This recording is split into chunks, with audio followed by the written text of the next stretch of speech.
तो ये जो सेपरेट सेल्फ है, तो जब हम सेपरेट सेल्फ में रहते हैं तो हम दुखी रहते हैं।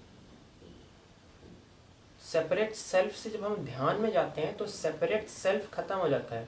जैसे कि मैंने कल आपको बताया था कि उसमें लिखा है विज्ञान भैरव तंत्र में कि think of universe as not as a separate self और as not separate from the self. मतलब यूनिवर्स अलग नहीं है मुझसे, मैं और यूनिवर्स एक ही तत्व है, एक ही है। तो अगर यूनिवर्स शून्य है तो मैं भी शून्य हूं, तो दोनों एक ही है। तो जब शून्य ही है तो कौन किसका ध्यान कर रहा है? बस वो चेतना है जो महसूस कर रही है। कोई किसी का ध्यान नहीं कर रहा है यहाँ पर, क्योंकि मैं ही ब्रह्मांड और ब्रह्मांड ही मैं हूँ। तो कोई यहाँ किसी का ध्यान नहीं कर रहा है। बस वो अवेयरनेस में आ जाना, वो प्रेजेंट मोमेंट में आ जाना, ये ध्यान बताता है। जब आप अपने प्रेजेंट मोमेंट में आ जाते हैं तो जब कुछ है ही नहीं तो हम कहाँ भटके, किधर जाएं? तो यहाँ से तो यहाँ भी हमको शिफ्ट नहीं होना है। जब कुछ है ही नहीं तो यहाँ से यहाँ शिफ्ट क्या होना है? और हम अपने सैडनेस से हैप्पी मोड में, हैप्पी मोड से फिर सैड मोड में, फिर वहाँ से फिर हम एंगर आ रहा है, एंगर से हम कुछ सोच रहे हैं, वहाँ से कुछ हमको ज्ञान आ रहा है, ज्ञान से हमको फिर हम हमारी जो है हमको कुछ वीकनेस आ रही है, वीकनेस से हम स्ट्रेंथन हो गए हैं, उससे हमको नॉलेज आ रही है। ये कुछ भी नहीं हो रहा है ना, क्योंकि तो एक है ही नहीं, एक ही है, अवेयरनेस है। तो वहाँ जब कुछ है ही नहीं तब आप अपने ओरिजिनल स्वरूप में आ जाते हैं। जब आप अपने ओरिजिनल स्वरूप में आ जाते हैं तभी आपको ये भान होता है। लेकिन आपको पता नहीं था क्यों आप इस तरीके से आपके साथ हुआ। रोना इसलिए आता है क्योंकि आप ऑटोमेटिकली अपने आप में स्थित होना शुरू होते हैं। तो ऐसा लगता है कि ये भटकाव क्यों था अभी तक,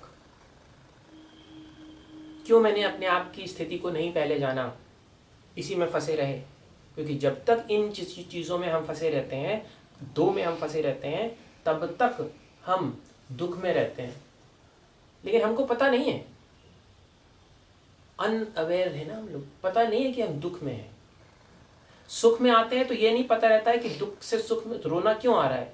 लेकिन रोना इसीलिए आ रहा है कि आपका मन ये रियलाइज कहीं ना कहीं कर रहा है कि आप अभी तक जो इधर उधर फालतू के चक्करों में पड़ रहे थे, चाहे जितनी भी जीवन की क्रियाएं हैं उनमें कहीं सुख नहीं था। अब हम अपने सुख के पास, आनंद के पास, जिसको अपने आप में आ गए हैं। जैसे अपने घर आना, चाहे आप किसी किसी के भी घर जाइए, हमेशा कोई ना कोई रिस्ट्रिक्शन आपको लगा रहेगा। वो तो जब आप अपने घर में आएंगे और अपने घर में बेड में सोएंगे तभी आपको आराम से उस दिन चैन मिलेगा कि हम वापस आ गए।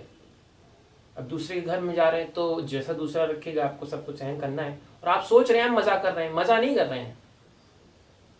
तो जब आप अपने आप में आके स्थित हो जाते हैं तो ऑटोमेटिकली आंसू निकलने लगते हैं कि मेरा अहम, कि मैं जो सोचता था कि मैं ये बन जाऊंगा, मैं ये कर लूंगा, मैं वो कर लूंगा, मैं ऐसा कर लूंगा, वो सब मेरा भ्रम था। कहीं ना कहीं आपको ये रियलाइज होता है, या कहीं ना कहीं आपको अंदर से वो स्थिति में आप आते हैं तो मन रोने लगता है।